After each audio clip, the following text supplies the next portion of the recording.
Hello, my name is Giorgio Shani, and welcome to the first pre-recorded lecture of IRL 102, Introduction to International Relations. Today, we'll be focusing on realism. Now, realism, as its name suggests, focuses on what is rather than what ought to be, in the words of E.H. Carr, who is an important realist theorist of international relations. It does not attempt to change the world, but to account for it. However, the point I'd like to stress at the outset is that realism has played a considerable role in shaping the world in which we live. This is because it is the dominant tradition of international relations and is widely accepted by statesmen and stateswomen throughout the world. Now, please note the PowerPoint slide or the PowerPoint background. This lecture is coming to you from Japan, and you will see a picture of Japan in the center of the PowerPoint slide. This is because realists focus exclusively, almost, one could argue, on the state. And particularly here, we are focusing on the nation state of Japan.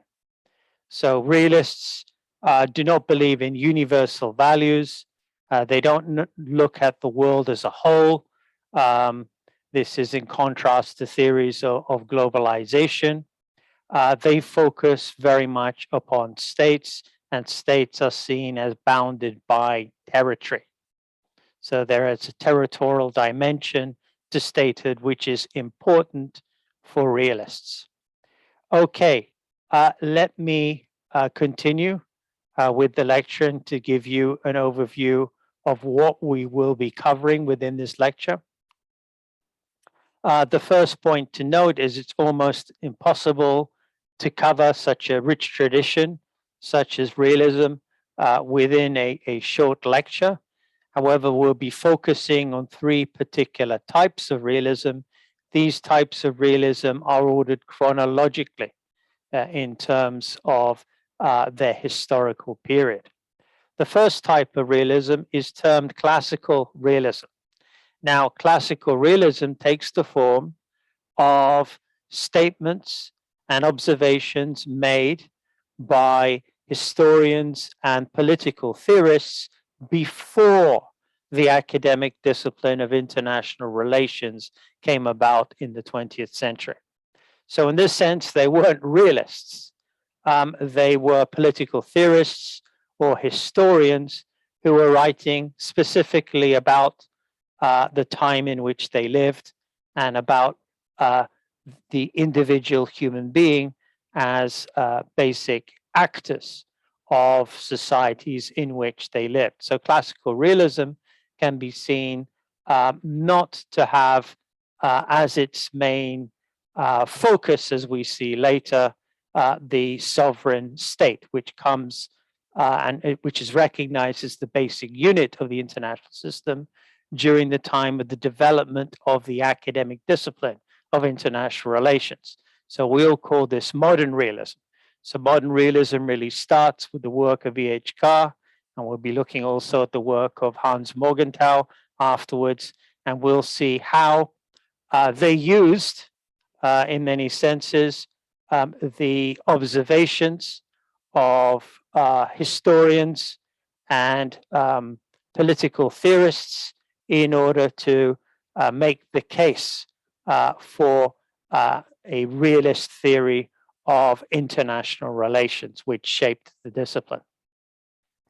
Then, beginning of the late 1970s onwards, we have the development here of neorealism, meaning a new form of realism.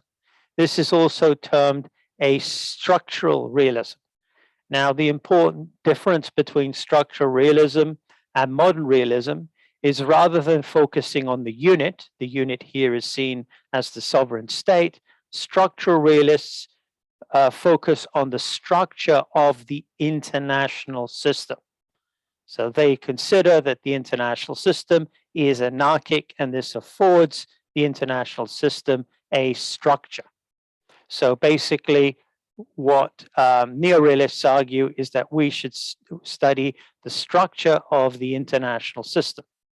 Now, what all of these forms of realisms have in common is they believe that conflict is inevitable or likely within international relations, and that specifically conflicts between states are seen as likely.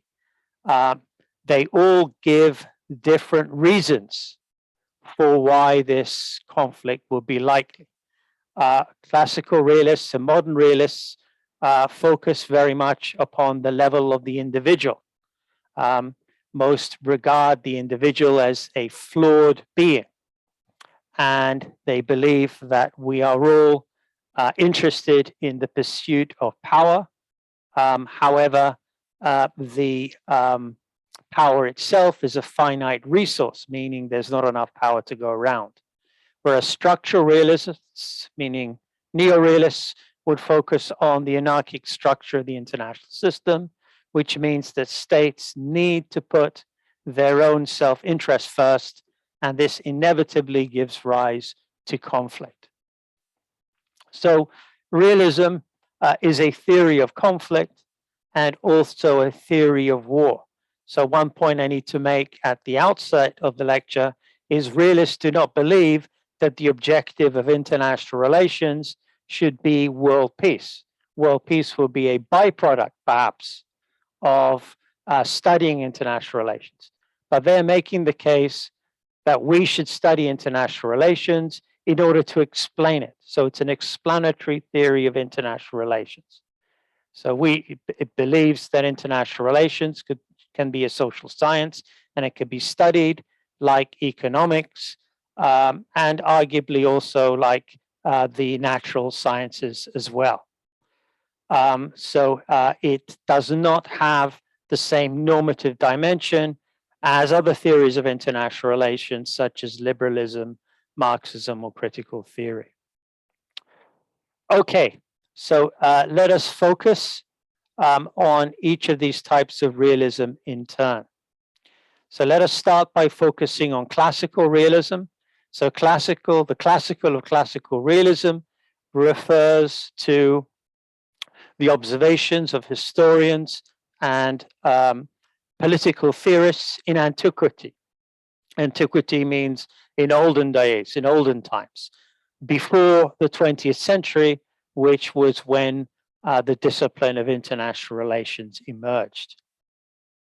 Now, most realist theorists of international relations trace the genealogy, meaning trace the history or the origins of realism to the observations of the Greek theorist Thucydides, of the Greek historian Thucydides, and his observations in a history of the Peloponnesian War. So the first point to make is for classical realists and international relations as a whole is a discipline which emerged within the West and within Western Europe. And within Western Europe, the status of Greek and also Roman theorists and literature are particularly important to the Europe's and the West's self-identity. So they always trace, in a way, their theories back to ancient Greek philosophers, or in this case, historians. So we'll be focusing on Thucydides, a contemporary neorealist or structuralist. Robert Gilpin has argued that nothing really has changed in international relations since the days of Thucydides and since his observations at the time of the Peloponnesian War. We will be looking at this and discussing this later in the lecture. The second key theorist here is Machiavelli. Now, like Thucydides, Machiavelli lived in a society which was at the forefront of cultural and political development in Renaissance Italy. And like Thucydides, Machiavelli lived in a society which was experiencing conflict. So Machiavelli's observations, which were addressed specifically to, in this sense, a prince, meaning the sovereign, are seen as a manual for statesmen and stateswomen who want to be successful leaders and represent their states. The third key figure is Thomas Hobbes. Now, Thomas Hobbes was arguably one of the first modern political philosophers. He lived in England during the time of a period of civil war and wars between the monarch or the monarchy and between parliament. So in all three of these cases, we see that these theorists and historians have made observations about the world in which they live at a time of conflict. However, Hobbes, unlike Thucydides and Machiavelli, chose not to refer to history, to real contemporary events, but he came up with an idea of theorizing called social contract theorizing, which basically abstracted theory from history. So he came up with the theory of the Leviathan, meaning the theory of the state, and he made the case for saying that we should always obey the state because the state provides us with security. So I'll be talking about all of these theorists very briefly in turn before turning to modern realism. Okay, let us look at Thucydides. So as mentioned at the outset, Thucydides lived in ancient Greece. Now, ancient Greece was not a modern nation state. It does not correspond to the modern nation state of Greece. Ancient Greece was a cultural unit. It was also a linguistic unit. The term barbarian within English language comes from Greek observations that people outside of the Aegean Sea, outside of the Aegean archipelago, meaning outside of what would be seen as modern Greece, spoke different languages. So it was mainly a cultural unit, but it was divided into different warring city-states, which had very different political and economic systems. Now, perhaps the most important and most powerful of these city-states were Athens and Sparta, and they were very, very different. Athens was an imperial democracy. So it was where ideas of democracy were born. It was very different from the modern democracy we have today, which can be seen as representative democracy, in which we elect our representative to sit in the Diet or in Parliament or in Congress. In Athens, democracy was direct. Citizens directly participated within political life, the life of the polis. Polis is what gives us the term politics. So politics comes from this idea of the polis, meaning a public sphere. However, not all the citizens, not all the people who lived within Athens were citizens. So there was a difference between citizens and arguably the majority of the people within Athens who were slaves and who were women. So slaves and women could not participate within political life. They could not participate in the polis. So it excluded them. And Athens, which was located on the sea, was a huge power within the Greek city-state system. Now, its main rival was a smaller power which was very different from Athens. So Athenian power was based on its economic prosperity. and arguably it's political freedom, but it's political freedom only for a minority of people who live there. Sparta, on the other hand, was based on its austerity. It was based on its capacity to wage war and to sacrifice everything, to sacrifice human life in order to further the interests of the state, here the state of Sparta. So within the English language, we get the term Spartan to refer to austerity, to refer to something which is austere in this sense. So Athens and Sparta are very different powers in modern Greece. And in between them was a state called Melos.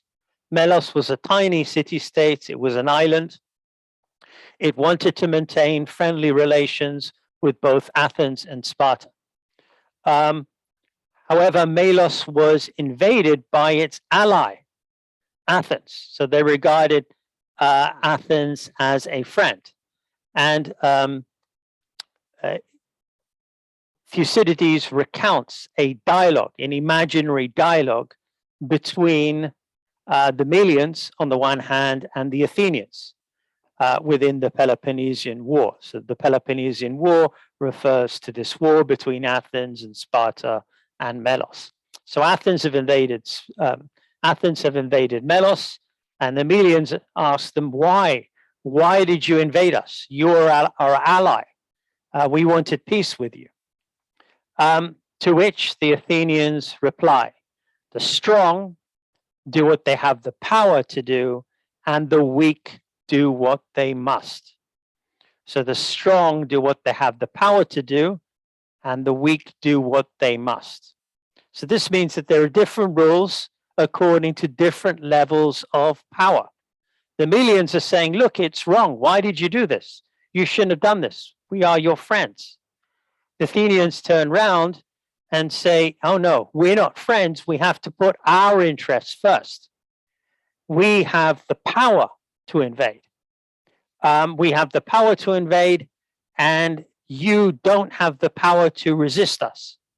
So basically, the Athenians told the Melians, surrender.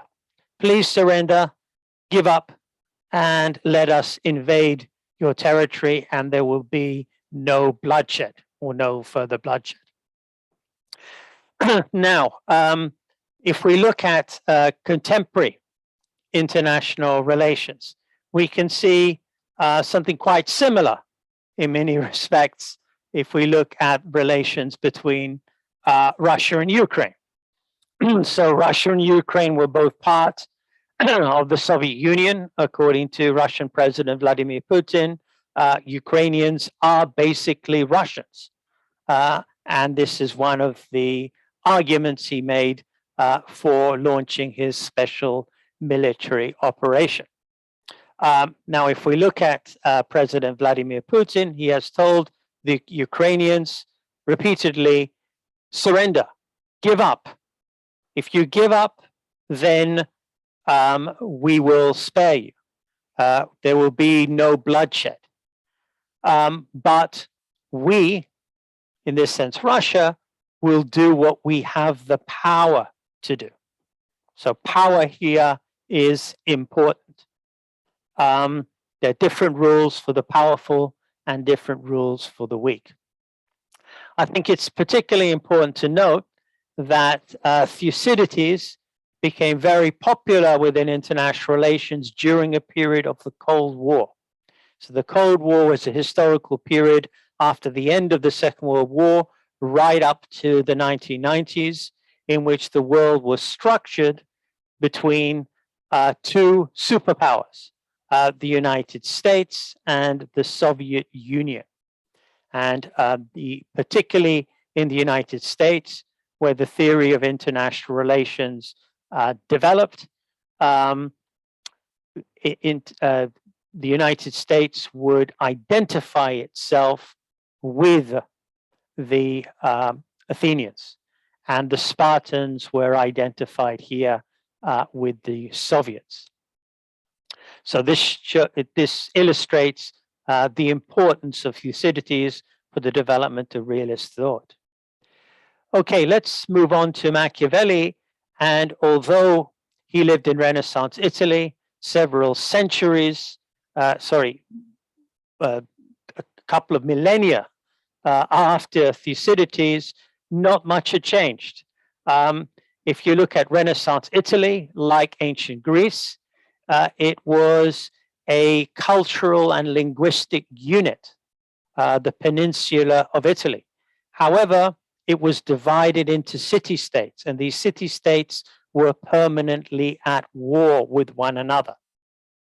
Now, the big difference between the times of Thucydides and the times of Machiavelli, who was a Florentine diplomat, who lived within the city-state of Florence, Firenze, which is seen as the birthplace of the Renaissance, and in many senses is seen as the equivalent of Athens was in ancient Greece.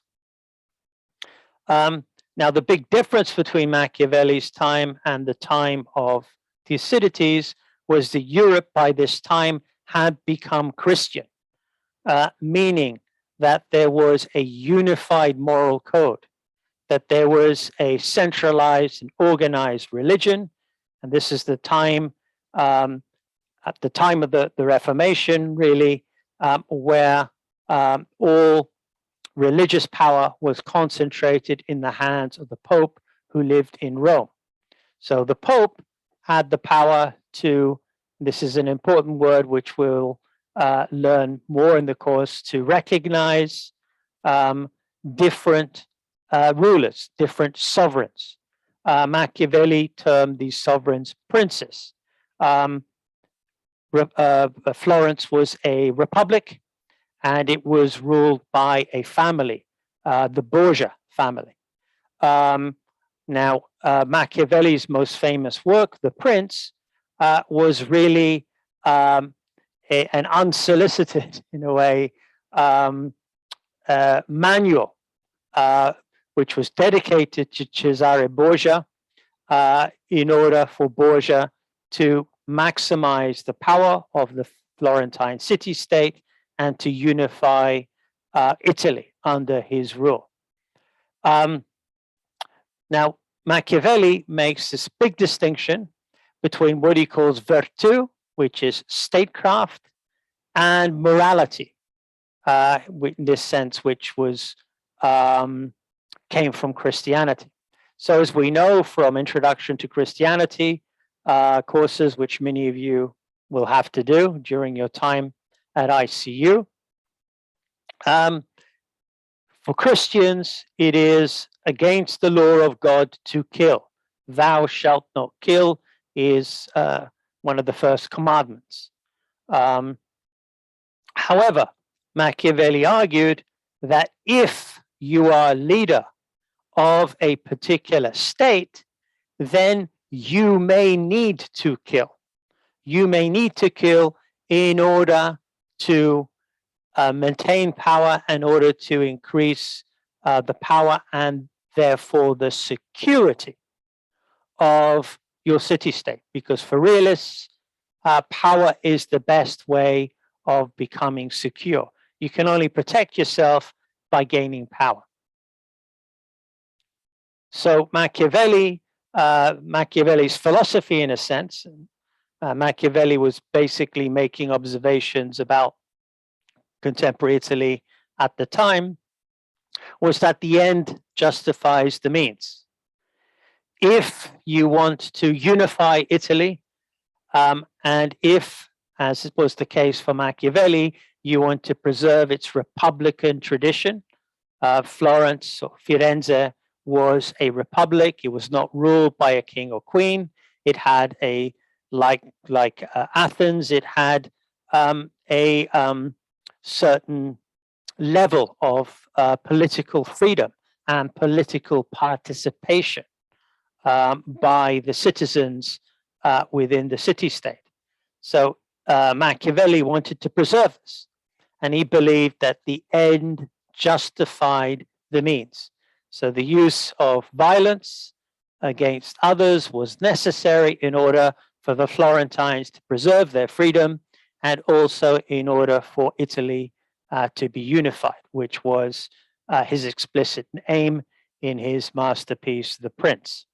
So Machiavelli, from Machiavelli, we get the term Machiavellianism or Machiavellian in English, which really means to be devious. But at the same time, it's important to note that for Machiavelli, he did have a normative or moral theory, which was a theory of statecraft. So you could be a good human being, but a bad leader. And you could be a really good leader, but a bad human being, meaning good leaders may not use violence when they need to. Sorry, good human beings may not use violence when they need to. Whereas good leaders will use violence when they need to. Okay, now let us come to Thomas Hobbes. Now, Thomas Hobbes had some similarities between Thucydides and Machiavelli. So he basically lived in the 17th century in England, and at that time England was going through the agricultural revolution. It was a period of instability. This was after the Reformation. So the big changes with Machiavelli's time was that the Pope was not as powerful within Europe as he was before, and following within the United Kingdom, the establishment of the Church of England and under Henry VIII, you had the King of England was attempting to make Britain into a Protestant society. However, this was also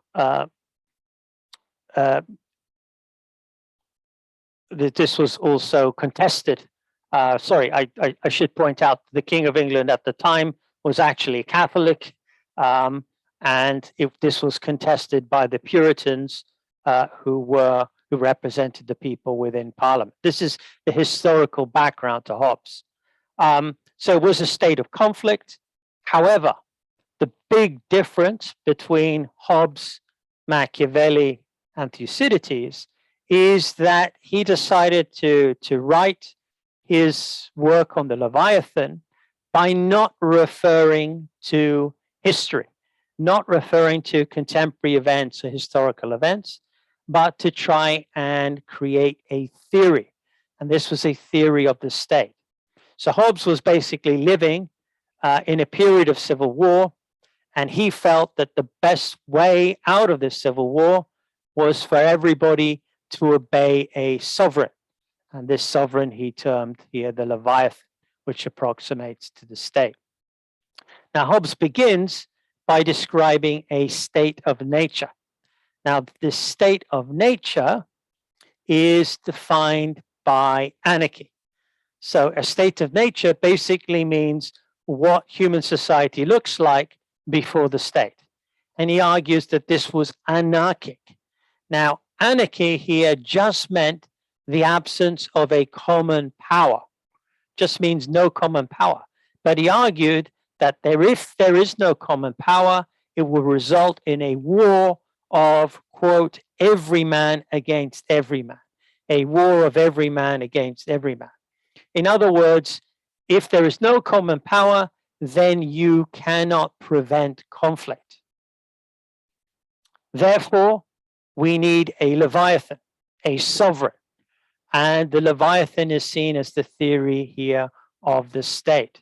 For Hobbes, the Leviathan is made up of representatives of all people within a particular polity. We give up our liberty, our natural rights to liberty, and freedom. And in return, we get security, protection. Now, this security is basically from others, from each other. Now, we get our security through the framework of the law. So for Hobbes, where there is no common power, i.e. anarchy, there is no law. Where no law, no injustice. So if we look at the idea of anarchy, it means that there is no common power. And if there's no common power, there cannot be law. And if there's no law, then there's no right or wrong. So Hobbes is very important for international relations theorists, particularly modern international relations theorists, because he allows us to separate politics from international relations. Politics, it looks at what happens within a state. Now, within a state, you have a framework of law, which allows you to talk in terms of justice, of right or wrong, because you have the law here which can keep everybody in check. A law here which can preserve security for people who live within the territory. However, in international relations, there is no common power. The international system is anarchic. Therefore, there is no international law, or rather, the scope for international law is prescribed, is limited, and there's no idea here of right or wrong. Returning again to the conflict in the Ukraine, it is widely accepted that Russia broke international law by invading Ukraine. So they broke international law by invading Ukraine, yet there is no common power which can restrain Russia. Well, NATO can, the North Atlantic Treaty Organization, but if it were to intervene within Ukraine, this may lead to a global war, a world war, and perhaps even to a nuclear war.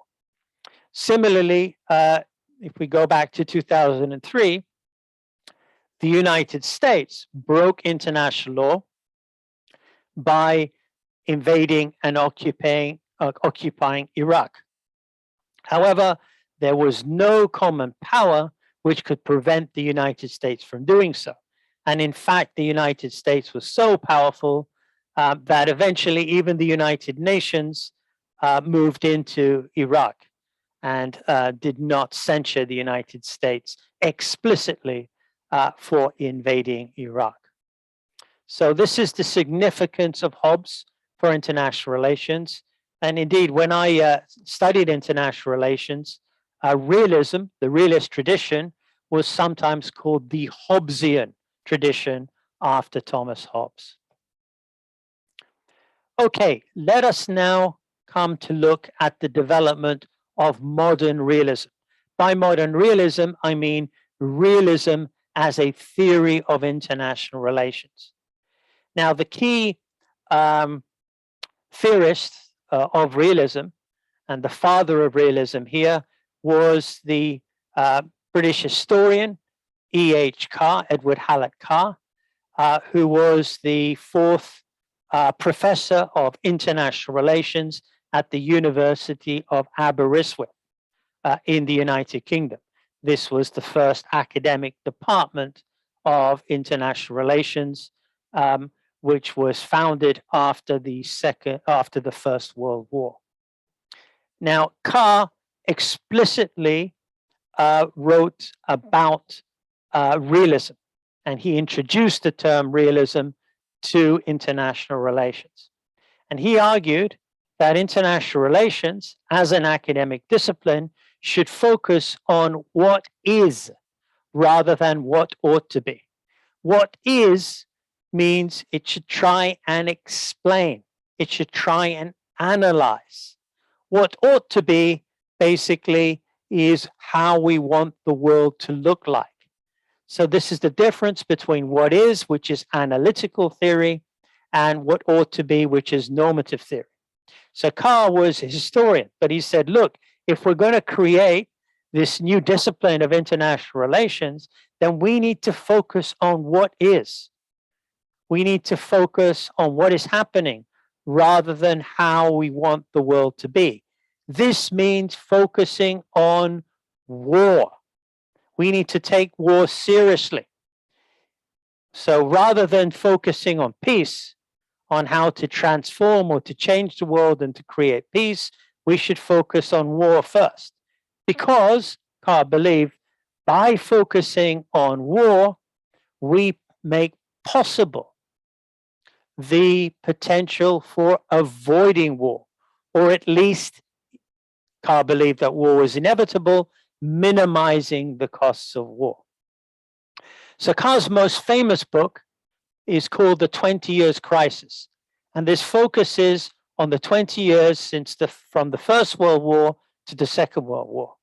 So from 1914 to 1918, you had the First World War, which was waged primarily in Europe, in which something like 10% of the male population of Europe died. Millions of people died in a war which was over territory. Around about this time, the idea was immediately in the aftermath of the First World War, we needed to create a discipline of international relations in order to prevent another world war happening.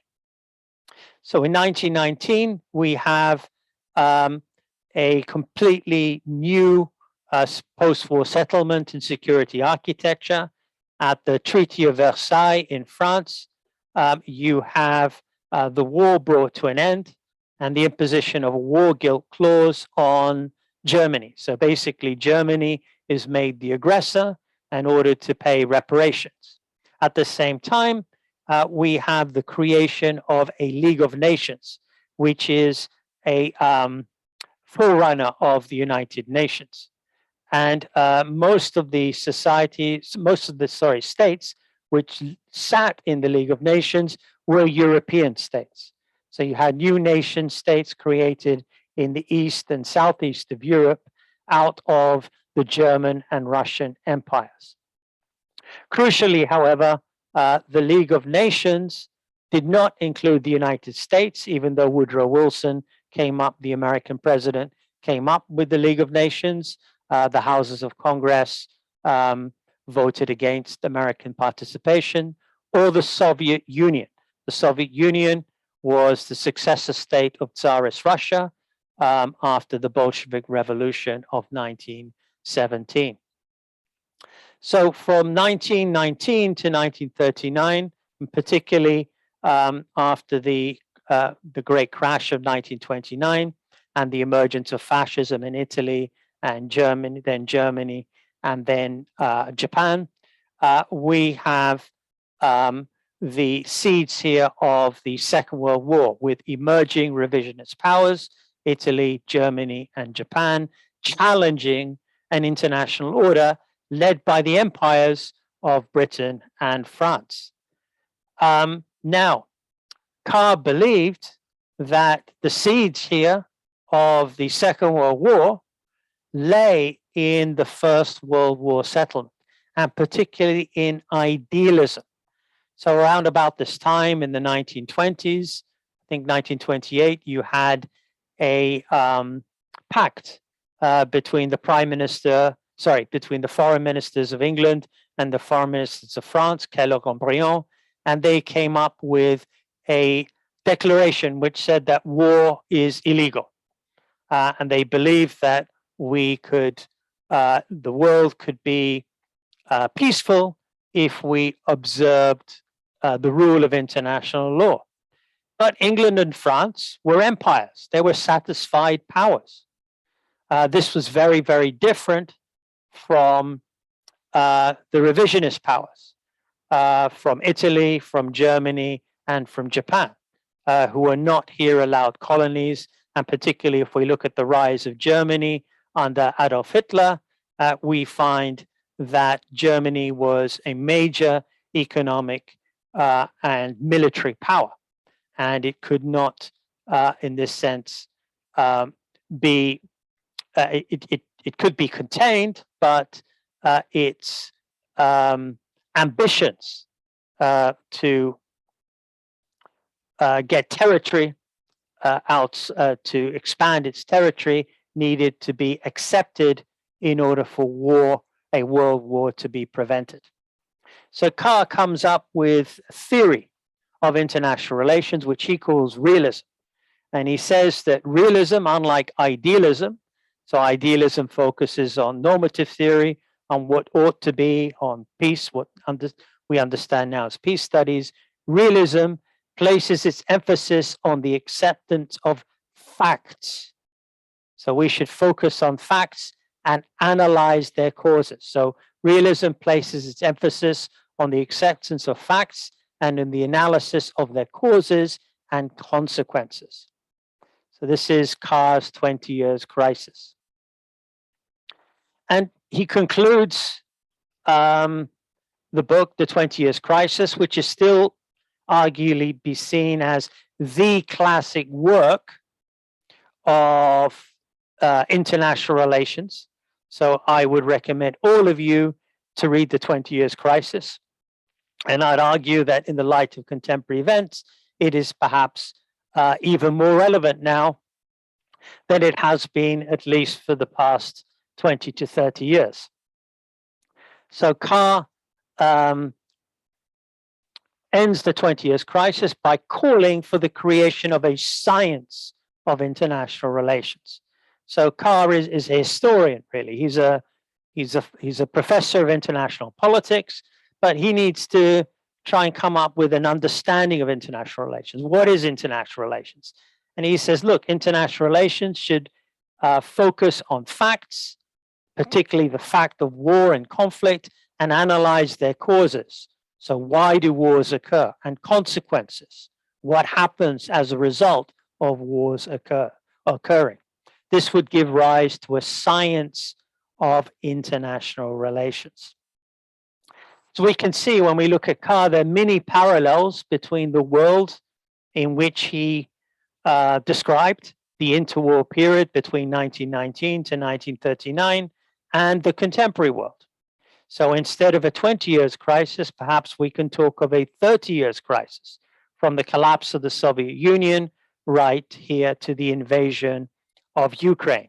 We have seen a weakening of Russian power, an expansion of the power of the United States and its allies through the North Atlantic Treaty Organization, which was in the first place an organization which was set up in order to defend North Atlantic societies from a Soviet threat. The Soviet Union no longer existed after 1991, but after the collapse of the Soviet Union, we still find NATO expanding right to the borders of Russia. So if we are to look at Carr's analysis, then we shouldn't be surprised that a powerful Russian president here, President Putin, who has been democratically elected as president for numerous occasions, would go to war in order to regain some of the territory which the Soviet Union, the old Soviet Union, lost. So this is the significance of Carr for contemporary events. Now, let us focus on Carr's call for a science of international relations. So around about the same time that E.H. Carr was writing The 20 Years Crisis, a German Jewish refugee settled in the United States. Hans Morgenthau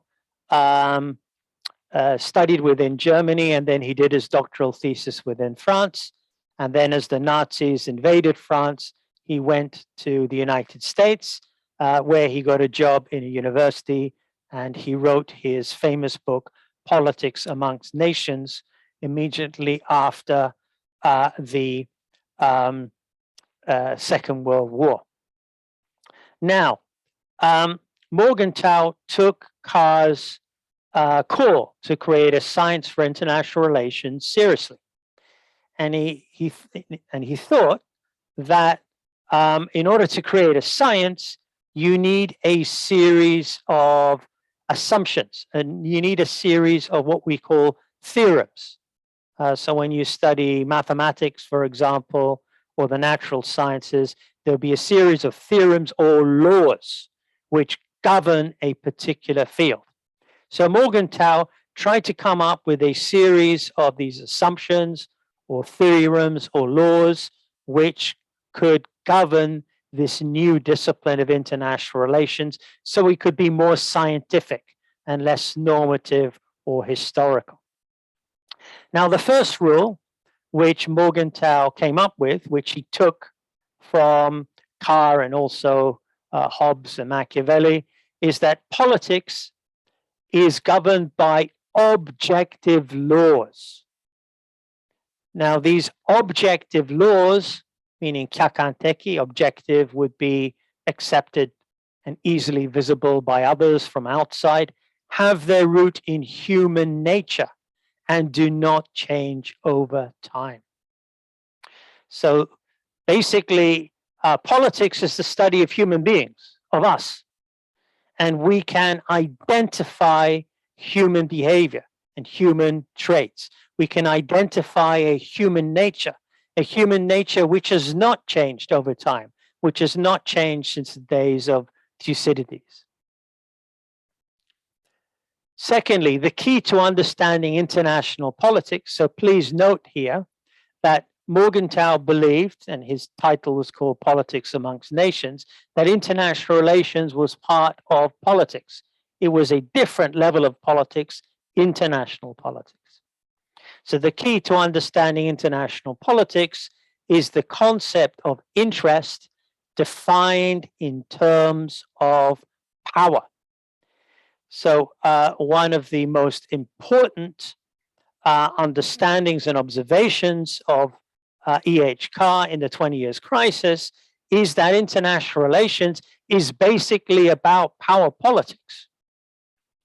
So if we look at the relations between Britain and France and Germany in 1939, it was very different from, and it should be very different from relations between Britain and France on one hand and Germany on the other hand 10 years beforehand, because Germany had become more powerful in that sense during the 30 years crisis in the interwar, 20 years crisis in the interwar period. So the key to understanding international politics is the concept of interest defined in terms of power. All states want to maximize their power. They want more power. The national interest means that all states need power because power is a way of getting security, protection. You can't be secure without power. The forms and nature of state power will vary in time, place, and context, but the concept of interest remains consistent. So what this means is that even though the forms and nature of state power may vary in terms of time, the concept of interest will be the same. So let us look at, let us say, Japan. So Japan, before the Second World War, sought to expand its power within Asia militarily. After its defeat, it could not do so militarily because of Article 9 of its constitution. But it sought to expand its power, let us say, for the sake of argument, through ODA, through economic assistance. So the concept here remains consistent. Japan needs to expand here its power, even though the form and nature will vary in time, place here, and context. Fourthly, and this is a point which has come to define realism, particularly in contrast with liberalism and Marxism, universal moral principles do not guide state behavior. Universal moral principles do not guide state behavior. So if, as we've seen during our own lifetimes, some powers go to war and declare that this is a war for democracy, for freedom, for human rights, basically Morgenthau is saying they're lying. That's not the way states think. States behave according to identifying a national interest and pursuing that national interest. Human rights, freedom, democracy, or if we look at the world during the Cold War, state socialism or socialism, equality, do not guide state behavior. States basically pursue their own interest. Fifthly, there is no universally agreed set of moral principles. This is very strong. What he's basically saying is not everybody agrees that there are moral principles that apply to everyone everywhere. In other words, there are no human rights. Not everybody agrees in human rights.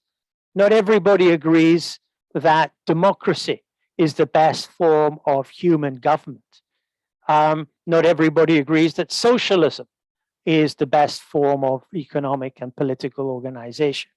So there are no universally agreed set of moral principles which everybody can agree to. And finally, and I think this is important for the establishment of a theory of international politics, the political sphere, meaning politics, is autonomous. Autonomous here means independent from the legal, moral, or economic sphere. In other words, politics is different from law. It's different from morality and it's different from economics. Therefore, we need to study politics differently. It has its own laws. And Morgenthau has tried to come up with 6 assumptions upon which international politics should be based. Okay, let us now turn to neorealism. So Morgenthau's theory was particularly influential during the Cold War era. So during the Cold War era, there was an acceptance by both superpowers, the United States and the Soviet Union, that even though they were committed to universalist ideologies, democracy and freedom and capitalism on the one hand, socialism on the other hand, they would not go to war with each other to try and impose their moral systems. Indeed, as we see during the Cold War, the United States intervened in their sphere of influence, and the Soviet Union intervened in their own sphere of influence. And you had a mutual understanding. So, for example, when the Soviet Union invaded Hungary in 1956 and Czechoslovakia in 1968, then the Soviet Union, then the United States condemned Russian actions, but they did not go to war.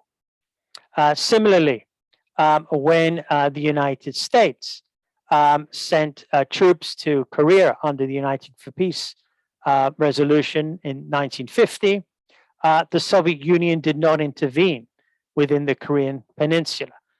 Its ally, the Democratic People's Republic of Korea, did intervene, and it was supported by China, but the Soviet Union did not intervene.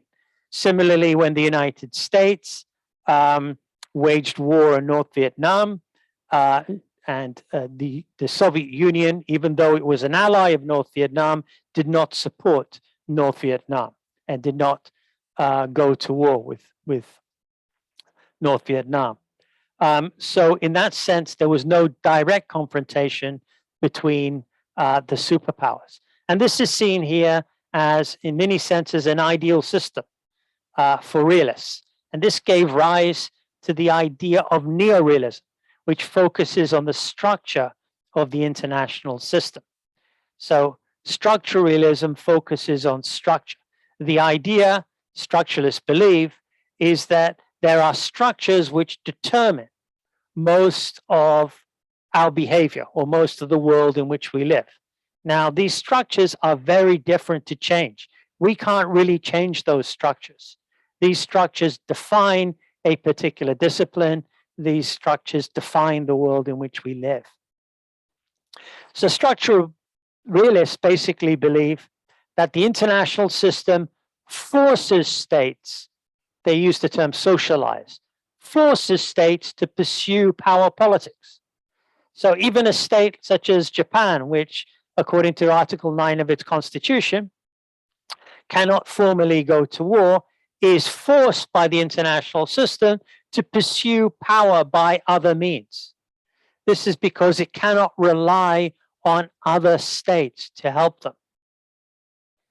The anarchic structure of the international system makes conflict inevitable.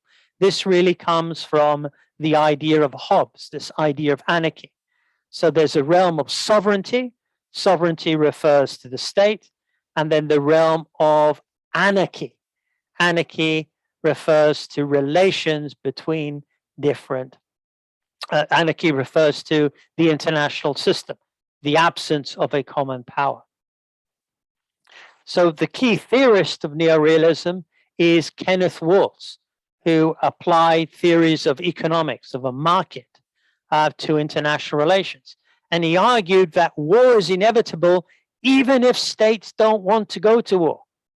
So even if, let's say, the United States does not want to go to Russia, to war with Russia over its invasion of Ukraine, then the anarchic structure of the international system means that there is a possibility that this may happen, that states have to put their own interests first. If they don't put their own interests first, then there's a possibility that somebody will get rid of the leaders, either democratically or through coups. But basically, what Waltz does is only focus on the structure of the international system. He doesn't care about what happens within the state, what he calls units. There's no such thing as good states or bad states. All states are the same. They all want power. They need power in order to get security. Okay, let us conclude by looking at 5 assumptions of realism. And I will conclude, and then we'll focus on the case study in our lecture on Thursday. So the 5 assumptions upon which realism are based is, firstly, great powers are the main actors and they operate in an anarchic international system. So the international system is defined by the absence of a common power. This gives it a structure. All states possess what's called offensive military capacity. This varies over time. So basically, all states have a military. Militaries are needed in order to monopolize the use of force within a given territory and to protect that territory from external threats, from an external attack. Now, in the case of Japan, there is no formal military, but there is the Jeitai, the self-defense forces. And the self-defense forces are, I believe, the 6th largest military organization in the world today. So it is a military by other means, in another name. Thirdly, states can never be certain about other states' intentions. You can't trust other states. You can't even trust allies. We know this from the Melian dialogue. You know, Melos could not trust Athens. It thought Athens was its friend. So states can never be certain about other states' intentions. A defensive military doctrine espoused by one state can look like an offensive threat to another. I think this is particularly important if we look at NATO. So the North Atlantic Treaty Organization is basically a defensive organization. It seeks to defend its member states from external attack. But from the point of view of Russia, this looks like a threat. Ukraine joining NATO looks like a direct threat to the security of Russia. Fourthly, the main goal of states is survival. That's the only goal which states need to do and state leaders need to do. So the main goal of states is survival. So we see this today in Ukraine, where President Volodymyr Zelensky has stayed within Ukraine. He has not fled like the Afghan President Ghani. Zelensky has stayed. And the main reason he stayed is because it is his job to ensure the survival of the Ukrainian state. That's the only thing he has to do. And basically, it is a goal which many other Ukrainians, including Russian-speaking Ukrainians, people who would be sympathetic to Russian claims, also believe. They now believe that they're Ukrainian, and the main goal of Ukrainians is to defend their state, which is under attack. And finally, states are rational actors. They are rational actors in that they basically seek to maximize their power. They pursue a national interest. Power is needed for security. However, they don't always have perfect information. This is particularly important. That's why spying is an important part of international relations. Intelligence, it's called intelligence. You need to gather intelligence on what your adversary is going to do. So states are rational actors operating with imperfect information. They sometimes make serious mistakes. Now, I'll leave you to come to your own conclusions as to whether the invasion of Ukraine was a mistake from the perspective of Russia under Putin. But certainly, one narrative, one story at the time was that President Putin believed that the Russian-speaking Ukrainians would welcome Russians as liberators and that they would support the invasion. This does not seem to have happened. He also believed that Russian troops would counter less resistance and that the United States and its allies may not deliver advanced weaponry for the Ukrainians to use against the Russians.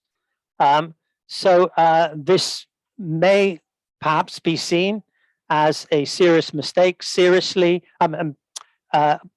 It's a serious mistake. Certainly, the strategy of the war has not unfolded the way perhaps many outside observers thought it was the case. So states sometimes can make serious mistakes on the basis of their imperfect information. In the class on Thursday, we're going to focus on one case study, which is, can the People's Republic of China rise peacefully, and how should the United States and Japan respond? I look forward to seeing you on Thursday. I hope you enjoyed the lecture. Thank you very much.